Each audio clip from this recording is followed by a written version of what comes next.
ಪ್ರೀತಿಯ ವೀಕ್ಷಕರಿಗೆ Shankaranand TV YouTube ವಾಹಿನಿಗೆ ಸ್ವಾಗತ ಸುಸ್ವಾಗತ. ಇವತ್ತಿನ ವಿಡಿಯೋನಲ್ಲಿ ದೀಪದ ಮಹತ್ವದ ಬಗ್ಗೆ ತಿಳ್ಕೊಳ್ಳೋಣ. ದೀಪವನ್ನು ಯಾಕೆ ನಾವು ಮನೆಯಲ್ಲಿ ಹಚ್ಚಲೇಬೇಕು, ಹಣತೆಯನ್ನು ಯಾವ ಎಣ್ಣೆಯಿಂದ ಬೆಳಗಬೇಕು, ಈಗ ನಮ್ಮ ಸಮಾಜದ ಒಳಗಡೆ ದೀಪದ ಔಚಿತ್ಯ ಏನು, ದೀಪದ ಮಹತ್ವ ಏನು, ದೀಪವನ್ನು ಯಾವ ರೀತಿಯಲ್ಲಿ ನಾವು ಹಚ್ಚಬೇಕು, ಅದರಿಂದ ಆಗೋ ಲಾಭಗಳೇನು ಅನ್ನುವಂತಹ ವಿಚಾರಗಳನ್ನು ಈ ವಿಡಿಯೋನಲ್ಲಿ ತಿಳ್ಕೊಳ್ಳೋಣ. ಈ ದೀಪಾವಳಿ ಹಬ್ಬ ಇನ್ನೇನು ಕೆಲವೇ ವಾರಗಳಲ್ಲಿ ದೀಪಾವಳಿ ಹಬ್ಬದ ಸಂದರ್ಭ. ಈಗಾಗಲೇ ಶರನ್ನವರಾತ್ರಿಯ ಸಂಭ್ರಮದಲ್ಲಿ ನಾವಿದ್ದೇವೆ. ಇಂತಹ ಕಾಲಘಟ್ಟದಲ್ಲಿ ದೀಪದ ಮಹತ್ವವನ್ನು ತಿಳ್ಕೊಳ್ಳೇಬೇಕು. ದೀಪ ಕೇವಲ ದೀಪವಲ್ಲ, ಅದು ನಮ್ಮ ಬದುಕಿನಲ್ಲಿರುವಂತಹ ತಮಸ್ಸನ್ನು ಕಳೆಯುತ್ತೆ. ದೀಪವನ್ನು ಬೆಳಗಬೇಕಾದಾಗ ಒಂದು ಸ್ತುತಿಯನ್ನು ಮಾಡ್ತೇವೆ. ಶುಭಂ ಕರೋತಿ ಕಲ್ಯಾಣಂ ಆರೋಗ್ಯಂ ಧನ ಸಂಪದ ಶತ್ರು ಬುದ್ಧಿ ವಿನಾಶಾಯ ದೀಪಜ್ಯೋತಿರ್ ನಮೋಸ್ತುತೆ. ಶುಭಂ ಕರೋತಿ ಕಲ್ಯಾಣಂ ಆರೋಗ್ಯಂ ಧನ ಸಂಪದ. ಕಲ್ಯಾಣವಾಗಲಿ, ಕಲ್ಯಾಣ ಅಂದ್ರೆ ಏನು, ಮದುವೆ ಅಂತ ಅರ್ಥ ಅಲ್ಲ, ಶುಭ ಘಟನೆಗಳು, ಶುಭ ಕಾರ್ಯಗಳು. ಶುಭಂ ಕರೋತಿ ಕಲ್ಯಾಣಂ ಆರೋಗ್ಯಂ, ಆರೋಗ್ಯ ವೃದ್ಧಿಯಾಗಬೇಕು. ಮನುಷ್ಯನಿಗೇನಿದ್ದೇನು ಪ್ರಯೋಜನ, ಆರೋಗ್ಯವೇ ಇಲ್ಲ ಅಂದರೆ.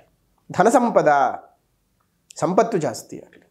ಶತ್ರು ಬುದ್ಧಿ ವಿನಾಶಾಯ, ಶತ್ರುವಿನ ಬುದ್ಧಿಯನ್ನು ನಾಶ ಮಾಡುವಂತಹ ಅಥವಾ ನಾಶ ಮಾಡು. ದೀಪ ಜ್ಯೋತಿರ್ ನಮೋಸ್ತುತೆ, ಜ್ಯೋತಿಯೇ ನಿನಗೆ ನಮಸ್ಕಾರ.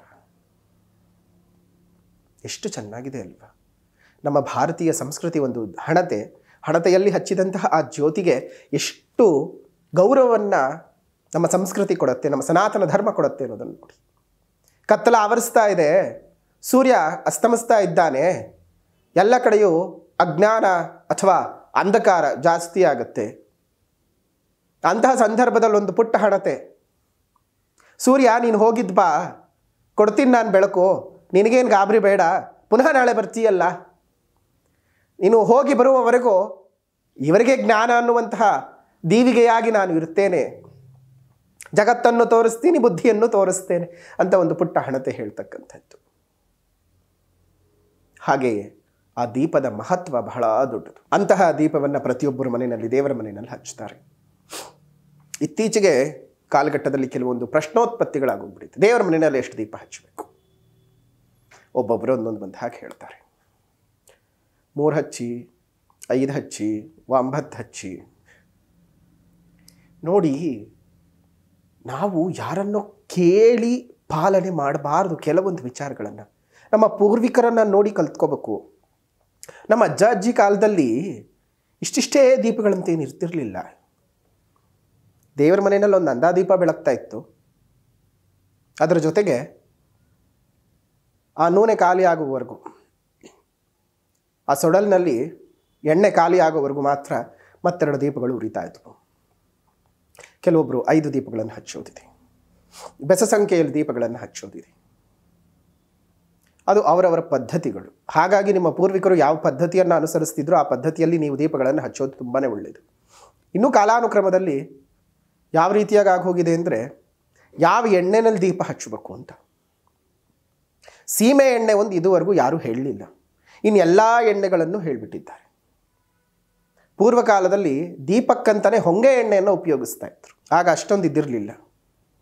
ತುಂಬ ಸ್ಥಿತಿವಂತರ ಮನೆಗಳಲ್ಲಿ, ಸಂಪ್ರದಾಯಸ್ಥರ ಮನೆಗಳಲ್ಲಿ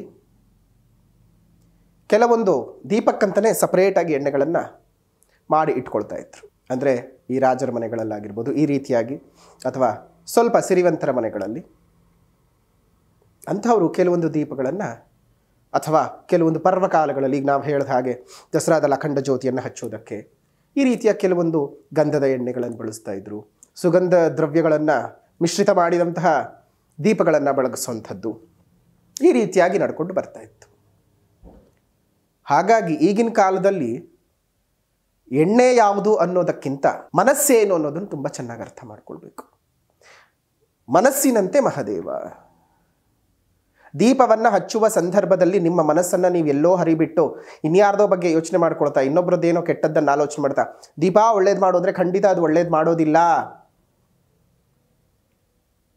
ನನ್ನ ಹತ್ರ ಇವತ್ತು ಕೊಬ್ಬರಿ ಎಣ್ಣೆ ಇದೆಯಪ್ಪ, ಹಾಕ್ತೀನಿ, ದೇವರೇ ಒಪ್ಪಿಸ್ಕೋ, ಹಚ್ಚಿ, ಏನೂ ಆಗಲ್ಲ. ಆದರೆ ಇವತ್ತಿನ ಸಮಾಜದಲ್ಲಿ ಒಬ್ಬೊಬ್ಬರಿಗೆ ಒಂದೊಂದು ರೀತಿಯಾಗಿರ್ತಕ್ಕಂತಹ ಆತಂಕಗಳಿದ್ದಾವೆ. ಹಾಗಾಗಿಯೇ ನಿಮ್ಮ ಮನೆಯಲ್ಲಿ ಇರುವಂತಹ ಅಂಧಕಾರಗಳು ಹೋಗಬೇಕು, ನೆಗೆಟಿವ್ ಎನರ್ಜಿಗಳು ಹೋಗಬೇಕು. ಯಾರ ಮನೆಯಲ್ಲಿ ದೀಪ ಹಚ್ಚೋದಿಲ್ಲ ಆ ಮನೆಯಲ್ಲಿ ನೆಗೆಟಿವಿಟಿ ಜಾಸ್ತಿ ಇರುತ್ತೆ. ನೋಡಿ, ನೀವು ಲೈಟ್ ಹಾಕ್ತಾ ಇದ್ರೆ ಮನೆಯಲ್ಲಿ ಜಿರಳೆಗಳು ವಿಪರೀತ ಬಂದು ಕೂತ್ಕೊಂಡ್ಬಿಡುತ್ತೆ. ಕತ್ಲೆ ಆಗ್ತಿದ್ರೆ ಸಾಕು ನೆಗೆಟಿವಿಟಿ ಶುರುವಾಗ್ಬಿಡುತ್ತೆ. ನೀವು ಯಾರ ಮನೆಯಲ್ಲಿ ಸರಿಯಾಗಿ ದೇವ್ರ ದೀಪಗಳು ಹಚ್ಚಲ್ಲ, ಮನೆಯಲ್ಲಿ ಯಾರು ಕರೆಕ್ಟಾಗಿ ದೀಪಗಳನ್ನು ನೋಡ್ಕೊಳ್ಳಲ್ಲ, ಅಂಥವ್ರ ಮನೆಯಲ್ಲಿ ಯಾವಾಗಲೂ ಒಂದಲ್ಲ ಒಂದು ದರಿದ್ರತೆ ಇದ್ದೇ ಇರುತ್ತೆ. ಹಾಗಾಗಿ ನಿಮ್ಮ ಅದೃಷ್ಟವನ್ನು ಬದಲಾವಣೆ ಮಾಡ್ಕೊಳ್ಬೇಕು, ನಿಮ್ಮ ಜೀವನವನ್ನು ಬದಲಾವಣೆ ಮಾಡ್ಕೊಳ್ಬೇಕು, ನಿಮ್ಮ ಬದುಕಿನಲ್ಲಿ ಏಳಿಗೆಯನ್ನು ಕಾಣಬೇಕು ಅಂದರೆ ಪ್ರತಿನಿತ್ಯವೂ ದೀಪ ಉಪಾಸನೆಯನ್ನು ಮಾಡಬೇಕು. ದೀಪೋಪಾಸನೆಯಿಂದ ಮಾತ್ರವೇ ನಿಮ್ಮ ಬದುಕಿನಲ್ಲಿ ಏಳಿಗೆ ತುಂಬ ಹೆಚ್ಚಿಗೆ ಸಾಧ್ಯ. ಅದಕ್ಕೆ ದುರ್ಗಳನ್ನು ಸಹ ನಾವು ದೀಪದ ಮುಖಾಂತರವೇ ಆರಾಧನೆ ಮಾಡೋದು. ದೀಪ ದುರ್ಗಾ ನಮಸ್ಕಾರ ಅಂತ ಹೇಳಿ ದೀಪಕ್ಕೆ ನಾವು ನಮಸ್ಕಾರವನ್ನು ಮಾಡ್ತೇವೆ. ದೀಪದಲ್ಲಿ ದುರ್ಗೆಯನ್ನು ಆವಾಹನೆಯನ್ನು ಮಾಡಿ ಮಂಡಲವನ್ನು ಬರೆದು ಅಲ್ಲಿ ದೀಪ ದುರ್ಗಾ ನಮಸ್ಕಾರಗಳು ಅಂತ ಮಾಡ್ತೇವೆ. ಆಪದುದ್ಧಾರಕ ದೀಪ ದುರ್ಗಾ ಮಂತ್ರಗಳನ್ನೆಲ್ಲ ಪಠಿಸ್ತೀವಿ.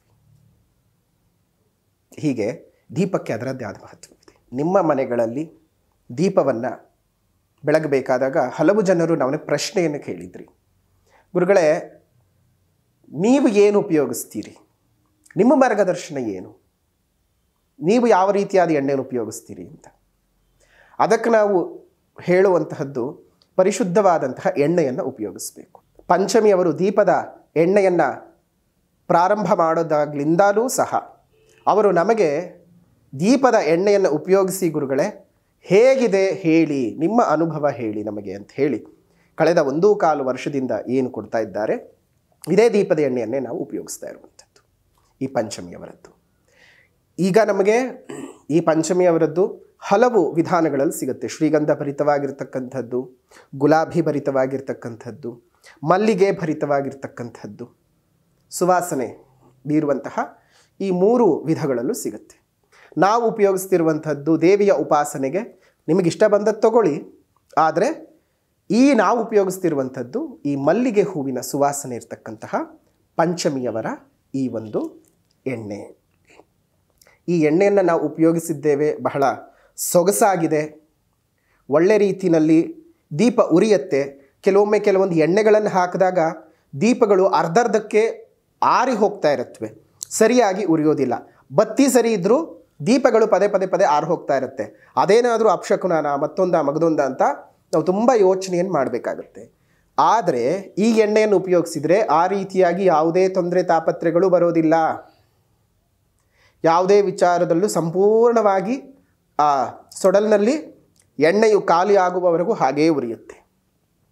ನಾವಂತೂ ಈ ಎಣ್ಣೆಯನ್ನು ಬಳಸ್ತಾ ಇದ್ದೇವೆ. ನಿಮಗೂ ಏನಾದರೂ ಬಳಸಬೇಕು ಅನ್ನುವಂತಹ ಆಸಕ್ತಿ ಇದ್ದರೆ ಡಿಸ್ಕ್ರಿಪ್ಷನ್ ಬಾಕ್ಸ್ನಲ್ಲಿ ಈ ಪಂಚಮಿಯವರ ಲ್ಯಾಂಪ್ ಆಯಿಲ್ನ ವಿಶೇಷವಾದಂಥ ಕಾಂಟ್ಯಾಕ್ಟಿನ ಡೀಟೇಲ್ಸ್ಗಳಿದ್ದಾವೆ. ನಿಮಗೆ ಬೇಕಾದರೆ ನೀವು ಸಹ ಈ ಪಂಚಮಿಯವರನ್ನು ಕಾಂಟ್ಯಾಕ್ಟ್ ಮಾಡಬಹುದು.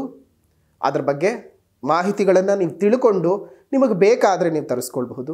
ಒಳ್ಳೆಯದಾಗಲಿ. ದೀಪದ ಮಹತ್ವವನ್ನು ತಿಳ್ಕೊಂಡಿದ್ದೀರಿ. ಇನ್ನಷ್ಟು ಹೆಚ್ಚಿನ ವಿಧಾನದಲ್ಲಿ ನಿಮ್ಮ ಬದುಕಲ್ಲೂ ಸಹ ಒಳ್ಳೆಯದಾಗಲಿ. ಪಂಚಮಿಯವರ ಈ ವಿಶೇಷವಾದಂತಹ ಎಣ್ಣೆಯು ಬಹಳ ಸಕ್ಸಸ್ಫುಲ್ ಆಗಲಿ ಅಂತ ಹೇಳ್ತಾ, ನಮಗಂತೂ ಆನಂದ ಕೊಟ್ಟಿರ್ತಕ್ಕಂತಹ ಈ ಎಣ್ಣೆ ನಿಮ್ಮ ಮನೆಗಳಲ್ಲೂ ಬರಲಿ ಅನ್ನುವಂಥದ್ದು ನಮ್ಮ ಆಶಯ. ಶುಭವಾಗಲಿ, ಮಂಗಳವಾಗಲಿ. ಲೋಕಾ ಸಮಸ್ತ ಸುಖಿನೋ ಭವಂತು, ಸಕಲ ಸನ್ಮಂಗಳಾನಿ ಭವಂತು, ಸರ್ವೇ ಜನಾಃ ಸುಖಿನೋ ಭವಂತು, ಸಮಸ್ತ ಸನ್ಮಂಗಳಾನಿ ಭವಂತು.